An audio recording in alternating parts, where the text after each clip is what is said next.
Good morning. আজকে সকালবেলাটা একটু অন্যরকমভাবেই শুরু করছি।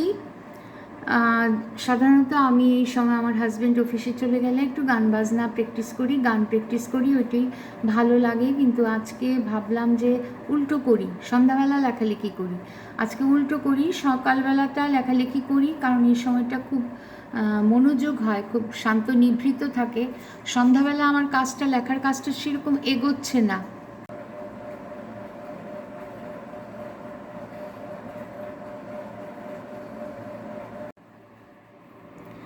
গল্পটা লিখছিলাম এইভাবে, ভূত চতুর্দশী যায় না, সেদিন খুব মানে ফেসবুকে সোশ্যাল মিডিয়াতে খুব হল্লা হয়। বাঙালিরা পারেও খুব করে একটা নিয়ে করতে, ভূতের সাথে দেখা করা, মজা করে কি করে, মানে আজকাল যেন একেবারে বেশি বেশি বাড়াবাড়ি হচ্ছে সোশ্যাল মিডিয়াতে। তা আমার ভাবলাম আমি সৃষ্টিশীল মানুষ, বিখ্যাত না হতে পারি, সৃষ্টিতেই থাকতে চেষ্টা করি। তো সেটা নিয়ে একটা গল্প শুরু করেছিলাম, সেটা শেষ করা হয়নি এবং শেষ কবে হবে জানি না। গল্পটা এরকম: আজ সেই ভূত চতুর্দশী। বাঙালি হিন্দুদের এই নিয়ে বেশ মাতামাতি আছে। কাসিম মিয়া জানে আজও হয়তো কিছু ছেলে ছোকরা আসবে ভূত দেখতে, সাথে বোতলও আনি লুকিয়ে। এখনকার মেয়েরাও পিছিয়ে নেই, তারাও দুঃসাহসী অ্যাডভেঞ্চারে সোৎসাহে অংশগ্রহণ করে। এদের বাড়ি থেকেও বাধা নিষেধ নেই, দিলেই বা মানছে কোথায়। লাহুল বিয়েলাকুয়ে, তোবা তোবা, বিরক্তি ও অসহায় রাগে বিড়বিড় করে বৃদ্ধ কাশিম মিয়া। মৃতদের প্রতি শ্রদ্ধা নেই, মজাক সমাজকে রাখা হয়। কলকাতা থেকে 100 কিলোমিটার দূরে মঙ্গলগঞ্জ বনগা স্টেশন থেকে কিছু দূরে পৌর নীলকুঠি আছে। এখানে আছে কবরস্থান। সেই সুদূর উত্তরপ্রদেশ থেকে ভাগতে ভাগতে কাসেমের এখানে এসেই মন লেগে গিয়েছিল। একা মানুষ, কবরস্থান দেখাশোনা করে, পাশেই একটি মাটির কুড়ে ঘরে থাকে। ভীষণ শান্তি এখানে। মৃতরা কোনো ঝামেলা করে না জীবিতদের মতো। তারা কবরে শায়িত, শান্তিতে ঘুমুচ্ছে। তাদের শান্তি বিঘ্নিত হলে বিরক্ত হয়।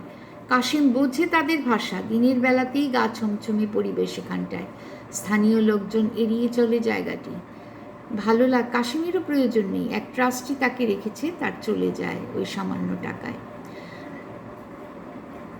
কিন্তু মাঝে মধ্যে কলকাতা থেকে ছোকরা ছোকরিরা এসে শান্তিভঙ্গ করে, বিশেষ করে বছরের এই দিনে তাদের মোলাকাত করতে স্বাদ হয়।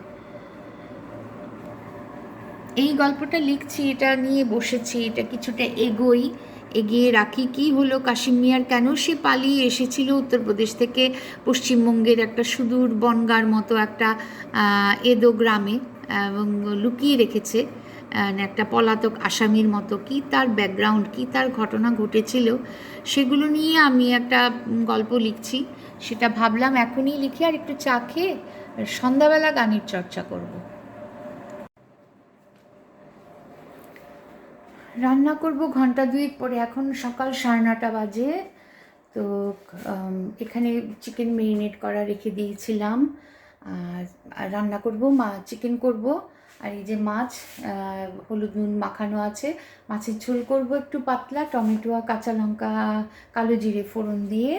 আর একটু আলু দম করব, এই যে ওটাও হলুদ নুন সেদ্ধ করে একটু ভাপিয়ে হলুদ নুন মাখিয়ে রেখে দিয়েছি, টমেটো কাটিয়ে রেখে দিয়েছি, সিম্পল করে করব।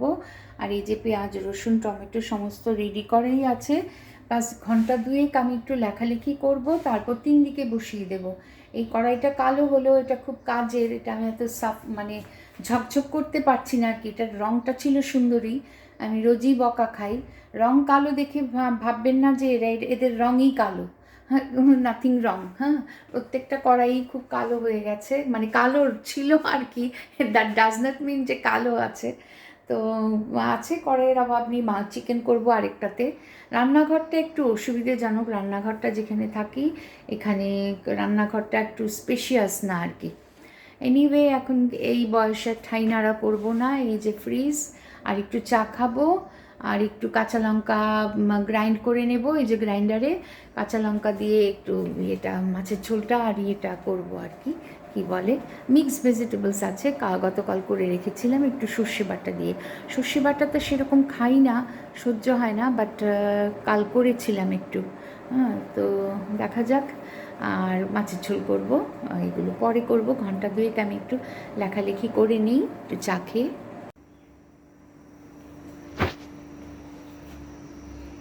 চিকেন ম্যারিনেট করে রেখেছি। এখানে হচ্ছে মাছের ঝোল কালো জিরে দিয়ে, পাতলা ঝোল, আর কিছু দিই, সামান্য আদা বাটা আর লঙ্কা।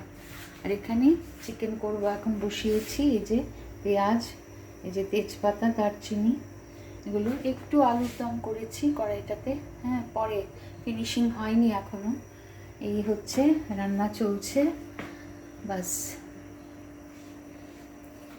দেখতে থাকুন।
একটু লাল হয়ে এলে তারপরে দারচিনি, এলাচ দিয়ে দেব, আর গোটা গোটা গোলমরিচ আর একটু লং আমি ওই ম্যারিনেট করা মাংসটাতেই রেখে রেখেছি। কিন্তু মাংসটা না বড় বড় পিস, এখানে রমাদানের জন্য সন্ধ্যাবেলা দোকান টোকান একটু সময়ের জন্য বন্ধ থাকে, আমাদের একটু অসুবিধা হয় এই সময়টা, মানে আমার হাজব্যান্ড অফিস ফেরার সময়গুলো এনেছিল, তখন দোকানটা বন্ধ থাকে ওই 6:30, 6টা থেকে 7:30 এরকম, ওই ইফতারের সময়, তো রমজানে এই একটা মাস এরকম চলবে। তো মাংস এত বড় পিস দিয়েছে যেটা আমাকে এখন চাকু দিয়ে কাটতে হবে।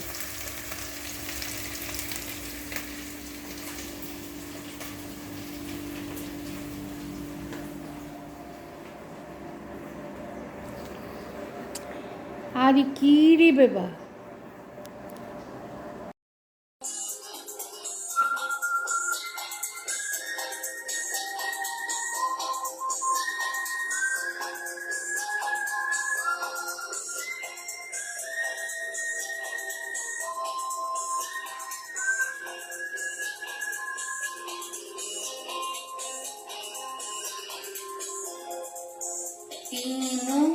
জোছনার অঙ্গ ভিজিয়ে এসো না গল্প করি, এই মন জোছনার অঙ্গ ভিজিয়ে এসো না গল্প করি। দেখো ওই ঝিলিমিলি চাঁদ সারা রাত আকাশে সলমা ঝরি, এই মন জোছনার অঙ্গ ভিজিয়ে এসো না গল্প করি।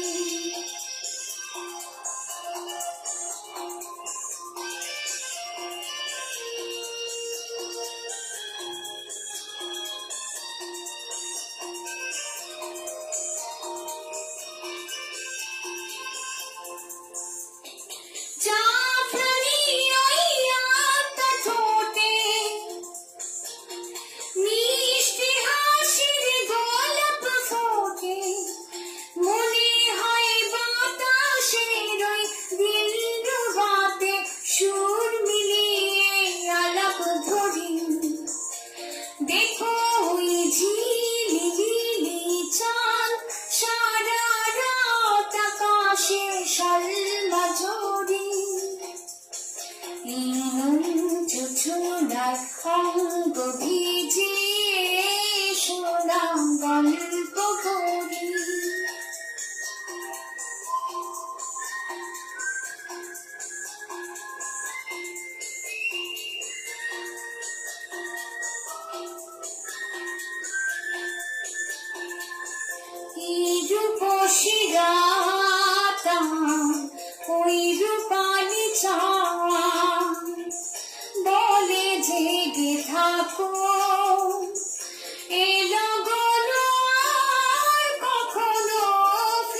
শোনা গল্প